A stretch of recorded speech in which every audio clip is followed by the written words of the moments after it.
Good morning বন্ধুরা, আশা করি সবাই খুব ভালো আছো, সুস্থ আছো। আমিও খুব ভালো আছি। নতুন একটা ভিডিওতে তোমাদের সকলকে জানাই অনেক স্বাগত। ভোর 5:30 থেকে তো দিন শুরু হয়েই যায়, আর 5:30 থেকে বেলা 1টার মধ্যে কিভাবে আমি একা হাতে সমস্ত কাজ গুছিয়ে নিই সেটাই তোমাদের সঙ্গে আজকে শেয়ার করব। সকালে ছেলেদেরকে টিফিন করে ওদের রেডি করে দিলাম, ওরা এবার স্কুলে চলে যাচ্ছে। ওরা স্কুলে গেলে মনে হয় সকালের একটা কাজ একটা পর্ব আমার শেষ হয়ে গেল। এবার রিল্যাক্সে আমি কিছুটা কাজ করতে পারবো। এখন বাজে 7:40। ওরা ঠিক বাড়ি থেকে 7:40-এর মধ্যে বেরিয়ে যায়, চলে গেল ওরা। এবার আমি আমার কাজ করব। তার আগে তোমাদেরকে আমাদের এই পুকুরটা দেখাই। দেখো, কিছুদিন আগে আমার ভিডিওতে দেখেছিলে পুকুরটা একদম ভরা ছিল, আর এখন পুকুরটাতে পরিষ্কার করে ওর মধ্যে মাছ ছাড়া হয়েছে। কিছুক্ষণ তো বসেছিলাম, ওরা যাওয়ার পর রেস্ট করে নিলাম। তারপরে এখন চা করতে চলে এলাম। অনেকক্ষণই বসেছিলাম। এখন কটা বাজে জানো? 9:45। বসেছিলাম ঠিক বলবো না, বিশ্রাম নিচ্ছিলাম, আর ওই যে এডিট করছিলাম, এটাও তো একটা বড় কাজ। যাই হোক, চা তো করে নেব। চাটা খেয়ে নিয়ে তারপরে সংসারের বাদবাকি কাজ তো তোমাদের সঙ্গে শেয়ার করবই, আর তার সঙ্গে আজকে আরও ঘরোয়া কিছু ছোট ছোট টিপস তোমাদের সঙ্গে শেয়ার করব, যেগুলো হয়তো তোমাদের অনেক উপকারেই লাগবে। চা তো এদিকে করা হয়ে গেল। চায়ের সঙ্গে ভাবছি একেবারে ব্রেকফাস্টটাই করে দেবো। গতকালকের 2টো বাসি রুটি আছে, সেই রুটিটা দিয়েই একেবারে খেয়ে নিয়ে কাজে হাত দেবো। তাহলে পেটটাও ভরা থাকবে, আর কাজ করতেও কোনো অসুবিধা হবে না। কি বলতো, আসলে একার জন্য না কোনো কিছু করতে ভালো লাগে না।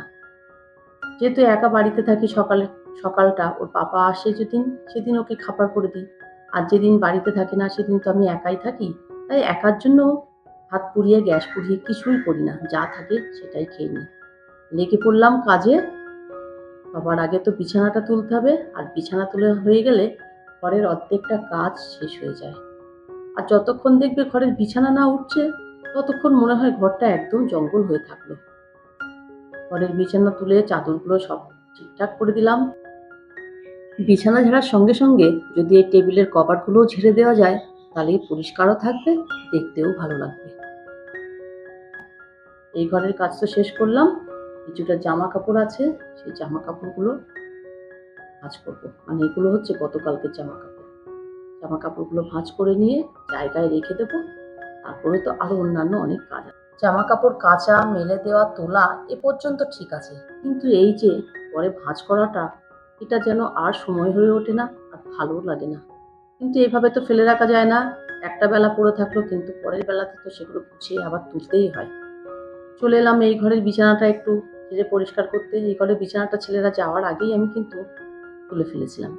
ওরা ঘুম থেকে ওঠার আগে আমি চেষ্টা করি এই ঘরের বিছানাটা আর বাসি ঘরটা ঝাঁট দিতে। চলো, এবার তোমাদেরকে বলেছিলাম না একটা টিপস শেয়ার করব।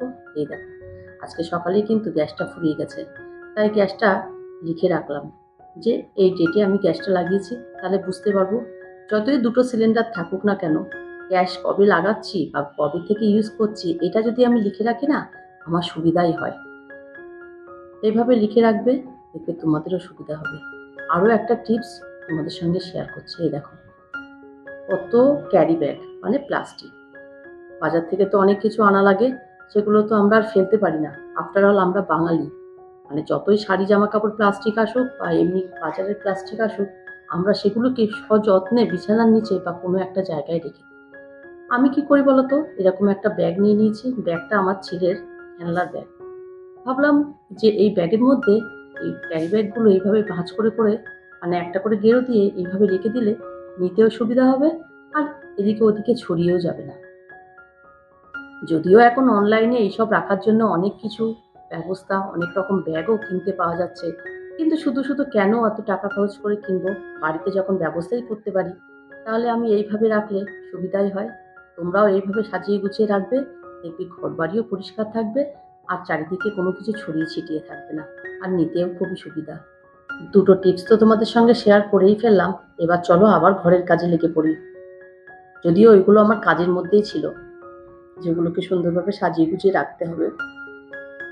এদিকে টেবিলটা পরিষ্কার করে নিলাম, সমস্ত কিছু ঠিকঠাক করে নিলাম, আর মাইক্রোওভেনের উপরটা একটু ছেঁটে নিলাম আশপাশটা, যেহেতু পরিষ্কার কদিন আগেই করেছিলাম তাই একটু পরিষ্কার করে দিলাম। এগুলো নিত্য কাজ, এগুলো যদি একটু একটু করে হাতে হাতে প্রত্যেক দিন করা যায় কিন্তু ঘর বাড়ি পরিষ্কার। আর ওই যে আজকে করবো না কালকে করবো না, এটা করলে কিন্তু ঘর বাড়ি নোংরাই হয়ে যায়।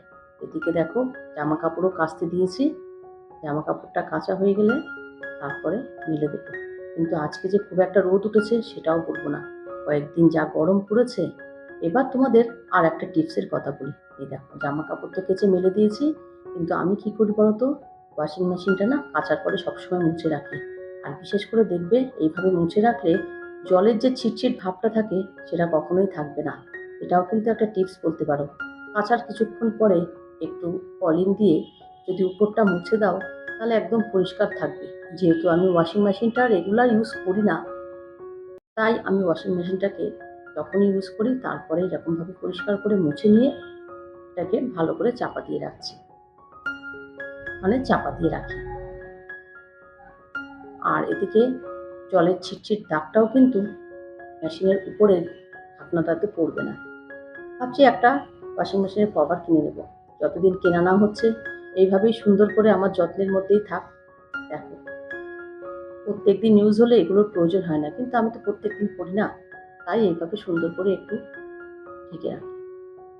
চলে এলাম ঘর ঝাঁট দিতে, ঘরগুলো ঝাঁট দিয়ে নেব। সকালে তো একবার দিয়েছি, কিন্তু এখন একটু ভালো করে দিতে হবে। আর এই ঘর ঝাঁট দিতে প্রচণ্ড কষ্ট হয়। আর এই কদিন যে প্রচণ্ড গরম পড়েছে তাতে একদম হাঁসফাঁস করার মতন হচ্ছে। প্রচণ্ড গরম, আর গরমটা সেই লেভেলের, সহ্য করা যাচ্ছে না। কিন্তু আমরা ওই যে কাজ করব, ঘাম ঝরবে, জল খাবো, বসবো, এই করতে করতে সংসারের কাজগুলো কিন্তু করেই ফেলি, আমরা থেমে থাকি না। আর দেখবে কাজ করতে করতে যদি বসে পড়ি না, আর কাজ করার এনার্জিটা থাকে না। তাই একদম এক হাতে টানা একটার মধ্যেই সব কাজ কমপ্লিট করি। যত তাড়াতাড়ি সকালে উঠে কাজ করা যাবে ততই মনে হয় একটু বসার সময় পাওয়া যাবে। আর একা হাতে সংসারে বুঝতেই পারছো, এই সমস্ত কিছু একা যখন করতে হয় তাহলে সব কিছুই করে ফেলাই ভালো। এই দেখো ঘর মুছতে চলে এলাম, এক হাতে জলের বোতল আর এক হাতে ঘর মোছার মগটা নিয়ে চলে এসেছি।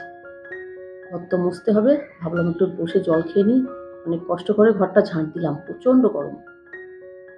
ঘরটা ঝাঁট দিয়ে এবারে মোছার পালা। ঘর মুছতে কিন্তু কোনো কষ্ট হবে না, যেহেতু পাখাটা চালিয়ে দিয়েছি। এবার ঘরগুলো ঝপঝপ করে মুছে নেব।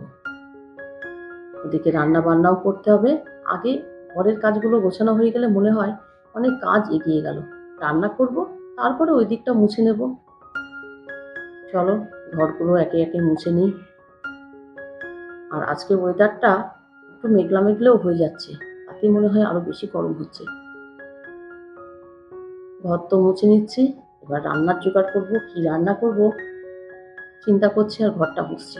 মানে এগুলো আমাদের সঙ্গে হয়ই, মানে আমাদের মতন গৃহবধূদের সকালে কি রান্না হবে, কি টিফিন দেবো, কি করব, এগুলোই চিন্তা করতে থাকি। চিন্তা করতে করতে সিদ্ধান্ত নিয়ে ফেললাম যে আজকে সয়াবিন আলু রান্না করব। মাছ আছে, মাছের ঝোল করব। আর কি করি দেখা যাক। চলো তোমাদেরকে রান্না বান্নাগুলো দেখাই। এদিকে দেখো সয়াবিনটা সিদ্ধ করার জন্য জল গরমে বসিয়েছি। এবার এই গরম জলের মধ্যে একটু লবণ দিয়ে তারপরে সয়াবিনগুলো দেবো, তাহলে সয়াবিনের মধ্যে লবণগুলো ঢুকবে, খেতেও বেশ ভালো হবে। আর এদিকে করব চুনো মাছ চচ্চড়ি। মাছ চচ্চড়ি করার জন্য আলু নিয়ে নিয়েছি, তার সঙ্গে দেবো পরিমাণ মতন পেঁয়াজ, কিন্তু পেঁয়াজের পরিমাণ আমার কম হয়ে গেছে, আরও পেঁয়াজের দরকার ছিল। আর তার সঙ্গে দিয়ে দিলাম কাঁচা লঙ্কা। তোমরা চাইলে টমেটো, মানে টমেটো কুচি দিতেই পারো, কিন্তু আমার টমেটো কুচি দিলে মাছ চচ্চড়ি খেতে চায় না, ওই জন্য আমি দিলাম না। এবার সমস্ত কিছু মশলা দিয়ে হাত দিয়ে সুন্দর করে মেখে নিলাম। ওইদিকে তো মাছটা আছেই নুন হলুদ মাখানো, সেই মাছটাও দিয়ে দেবো, দিয়ে ভালো করে মেখে জল দিয়ে কষিয়ে দেবো। দেখেই মনে হচ্ছে না যে রান্না হয়ে গেছে? এটা তো পরিমাণ মতন জল দিয়ে বসিয়ে দিলাম, এটা হতে থাক। তারপরে অন্যান্য কি রান্না করব সেটাই দেখি। ওই যে বললাম সয়াবিন তো রান্না করবই। এবার তোমাদের সঙ্গে কিন্তু আর একটা টিপস শেয়ার করব। টিপসটা কি বলো তো? অনেকে সয়াবিন রান্না করে, অনেকে বলে মাংসের মতন করে সয়াবিন রান্না করতে চাই, কিন্তু হয় না।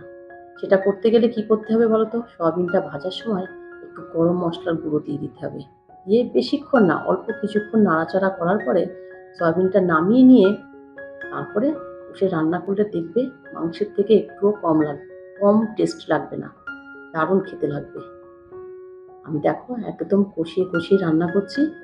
রান্না বান্না আমার হয়ে গেছে। সয়াবিন আলুর তরকারি, এখানে করেছি মাছের ঝোল, আর আছে চুনো মাছ চচ্চড়ি। টেবিলে নিয়ে নিলাম। আজ আর ভিডিওটা বড় করলাম না, একটার মধ্যেই রান্না বান্না শেষ করে নিলাম। আজকের কাজ এই পর্যন্তই শেষ। আর আমার ভিডিওটা আজকে তাহলে এই পর্যন্তই রাখলাম। আমার ভিডিওটা যদি তোমাদের ভালো লেগে থাকে please like, comment, share and subscribe করো। সবাই খুব ভালো থেকো, সুস্থ থেকো। টাটা।